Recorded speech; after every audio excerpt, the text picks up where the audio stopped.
Barakatah Yahweh, Barakatah Yahweh Shai, Bahasham, Barakahakwadash, Barakatum. First and foremost, I want to give all praises, glory, and infinite honors to Yahweh, Bahasham, Yahweh Shai. Double honors to the apostles and elders, a great millstone who rule and teach well. In peace and salutations to you sincere Akim out there, pushing this word in truth and sincerity to the four corners of the globe. May you brothers endure until the end. This is the Brother Ra'aya coming at you with another lesson, and I'll be reading from an article on theexpress.com titled, Hegseth Vows to Unleash U.S. Space Forces to Dominate China, Russia, and Iran. Secretary of War Pete Hegseth has promised that the U.S. will dominate space in a speech at the Blue Origin facility in Florida on Monday. And, while Pete Hegseth saying that the Space Force is going to be primarily used to combat China, Russia, and Iran, America's got a much bigger threat to worry about, and one they won't be able to overcome: the return of the Son of Man, the Son of the Lord, Yahushai, whom the world ignorantly refers to as so-called Jesus, who's returning with a fleet of chariots, which people ignorantly refer to as so-called UFOs, and that's going to be the war in heaven in Revelation chapter 12. And it's not going to be like Independence Day, where Will Smith knocked out an alien and said, "Welcome to Earth." Hey, the aliens in this case, the angels of the Lord, are going to get the upper hand. But the article reads, Secretary of War Pete Hegseth has promised that the U.S. will dominate space in a speech at the Blue Origin facility in Florida on Monday. Speaking from the Jeff Bezos-owned facility, Hegseth praised aerospace workers and promised to outline a brand new, aggressive vision for American space forces. It was reported that the administration is pushing to accelerate the production of the defense industrial base and overall military readiness as threats from China, Russia, and Iran all seem to rise. And while the U.S. is going to go against those nations during World War III, best believe the powers that be also know that the coming of the Son of Man is imminent. You've seen over the last, couple of years, all these different countries disclosing their knowledge of UFOs and so-called aliens over the decades, which they know that they're the angels of the Lord and that those UFOs are actually the chariots. They're just not going to tell you people that. So, they're preparing accordingly. What you're building here is a core function of the arsenal of freedom, Hegseth said, pointing to the Blue Origin New Shepard launch vehicle and the Blue Origin moon lander, according to the War Secretary. And that's very telling. When Nero 47 got in office and Pete Hegseth became the Secretary of Defense, what did they change it to? The Secretary of War, the Department of War, because that's the times we're living in. According to the War Secretary, the company is equipping war fighters at the tip of the spear with cutting-edge technologies. Hegseth then attacked former President Joe Biden, citing all the supposed failures, accusing him of outsourcing critical capabilities, tolerating bloated defense contracts, and allowing adversaries to challenge American strength. Those days are over, Hegseth said. Urgency matters. American strength has to partner with American manufacturing, he added. If you don't have both, you don't have a free country. The secretary touted that under President Nero 47, space dominance is a top priority. Hey, Jeremiah 50, the king of Babylon, which in the scriptures, Babylon the Great, is one of the names for America. And the king of Babylon would be who? Ultimately, the elites that really run the country, but the face, the CEO, is the president. The king of Babylon hath heard the report of them, speaking of the prophets, and he trembled as a woman in anguish and travail. Best believe that the powers that be know who the prophets are. They're watching the lessons and seeing the prophecies lining up with everything, and everything speeding up accordingly. So what? Space dominance is damn sure a top priority. This devil is going to try to fight against the Son of Man. Under the president's big beautiful bill, $150 billion had been approved for defense modernization and $25 billion for the proposed Golden Dome missile defense system.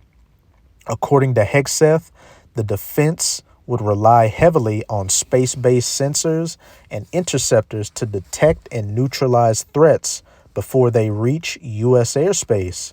Hegseth commented that the U.S. would have total orbital supremacy. No more business as usual, he said.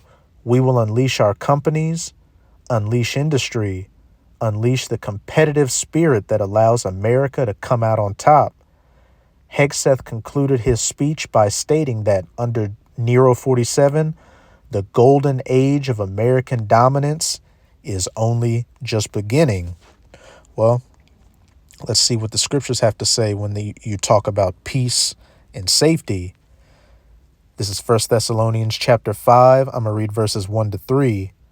But of the times and the seasons, brethren, ye have no need that I write unto you, because the elect are locked in with current events and prophecy and filtering everything through the scriptures. So we know, and Abaratazam of that number, so we know exactly what times we're living in. For yourselves know perfectly that the day of the Lord so cometh as a thief in the night. For when they shall say peace and safety, the golden age of American dominance is just beginning. Then shall sudden destruction come upon them as travail upon a woman with child, and they shall not escape. Esau thinks he's getting everything on lockdown, getting these people to get that micro C-hip implant in them, which is the mark of the BEAST in Revelation 13, verses 16 to 18, and that he's just going to be able to sit back and enjoy his NWO. But when they shall say peace and safety, sudden destruction. Shortly thereafter, World War III is going to reach its, ultimate confrontation. And in the midst of that, Yahushua is going to make his second coming to make war with these heathen nations, chiefly of the Edomites. And as it says in Isaiah 47,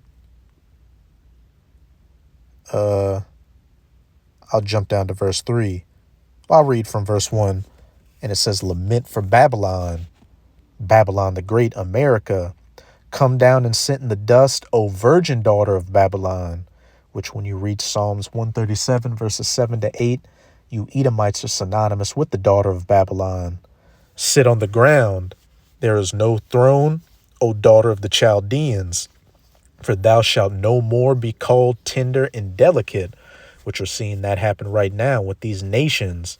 Even America's own allies starting to turn against her, drop U.S. Treasury bonds, look for alternatives to the U.S. dollar, and, just no longer look at America as that beacon of hope and democracy in the world whose streets are paved with gold. They're seeing America for what it always was, a place of deception, hypocrisy, and colonization.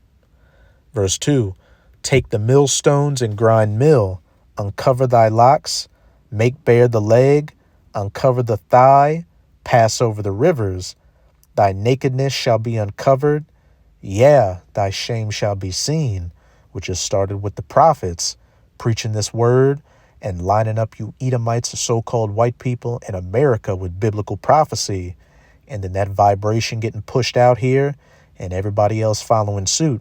But here's the point. I will take vengeance, and I will not meet thee as a man.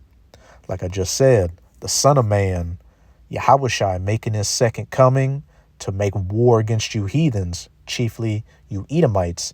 And he's not coming like he did over 2,000 years ago as as a humble man riding upon an ass. He's coming in his full strength, in his full power with the host of heaven.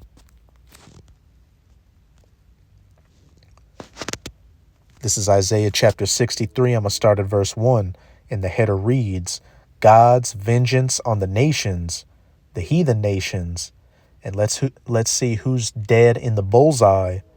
Who is this that cometh from Edom with dyed garments from Basra? And Basra was an ancient chief city of the Edomites. So your modern day Basra would be America.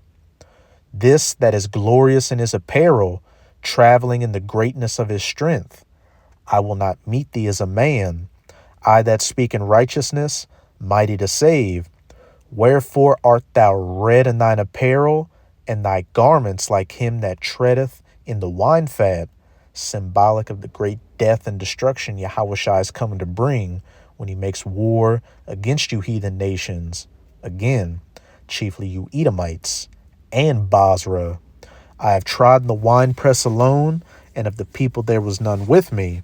For I will tread them in mine anger, and trample them in my fury, and their blood shall be sprinkled upon my garments, and I will stain all my raiment. For the day of vengeance is in mine heart, and the year of my redeemed is come. And we're almost there.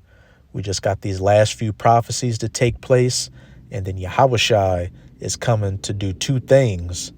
Bring the vehicles of deliverance, the chariots to save the elect of the nation of Israel, and what? To also be the vehicles of destruction for you heathens and Edomites and your power structure. This is Revelation chapter 19. Start at verse 11. And the header reads, The coming of Hamashiach. And I saw heaven opened, and behold, a white horse, which horses symbolize power in the scriptures. And this also symbolizes that great fathership chariot Yahushua is going to be returning in, which you can read about in 2nd Esdras chapter 13, which the prophet Esdras compared to a mountain which he couldn't see the end of because it was that massive.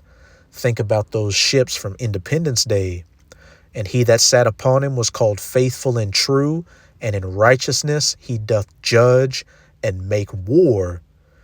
The year of my redeemed is come, the day of vengeance. His eyes were as a flame of fire, and on his head were many crowns, and he had a name written that no man knew but he himself. And we know his name is Yahushua.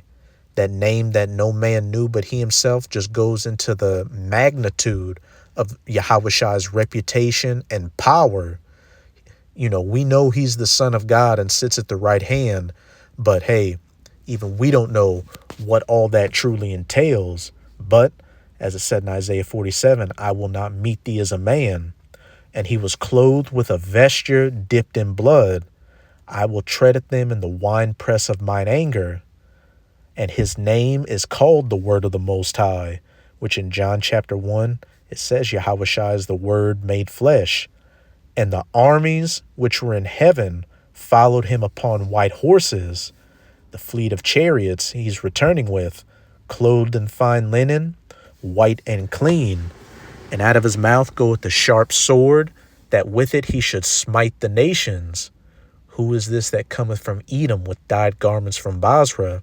And that sharp sword out of his mouth is that concentrated heat, or the so-called laser beams that are going to be fired from the chariots.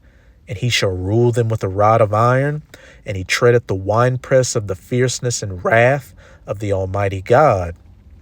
And all this talk of space forces and stuff like that is going to culminate in the war in heaven, which I started off, talking about in this lesson in Revelation chapter 12.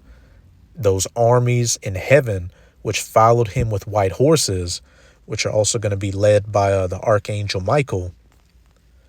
But this is Revelation chapter 12, verse 7. And there was war in heaven. Michael and his angels fought against the dragon, and the dragon fought and his angels. And this dragon, this red dragon, is speaking about Esau Edom's current power structure, those iron toes mixed with miry clay in Daniel chapter 2, the reincarnated Roman Empire, the NATO EU system that the U.S. is a part of and at the head of, that whore that rides upon the beast in Revelation 17. And when you read a couple of verses up, it talks about this great red dragon trying to devour the woman's man-child, which is referring to, Herod the Great, who was an Edomite, who was a client king under the Roman Empire, who tried to put Yahushua to death when he was a baby. So the ancient pagan Roman Empire back then and its final culmination now, this system you see, and the angels of this dragon is Esau Edom's military might, his air force, his fighter jets, and his assets and his space force. And Michael and his angels is the armies of heaven upon white horses, that are going to be following Yahushua. And prevailed not, neither was their place found any more in heaven. When they shall say peace and safety, sudden destruction. There's going to be no new golden age of dominance for America. America and Esau Edom's power is at its end. And when Yahushua comes to not meet you as a man, hey, he's going to make quick work of you. And the great dragon was cast out, that old serpent called the devil, or that deceiver, and Satan, the accuser, the adversary, which deceived the whole world, which we can see Esau has done through what? His pseudosciences, the so-called theory of evolution, his pseudo-technologies and iconoclasm, when he came back into power with the Renaissance to paint himself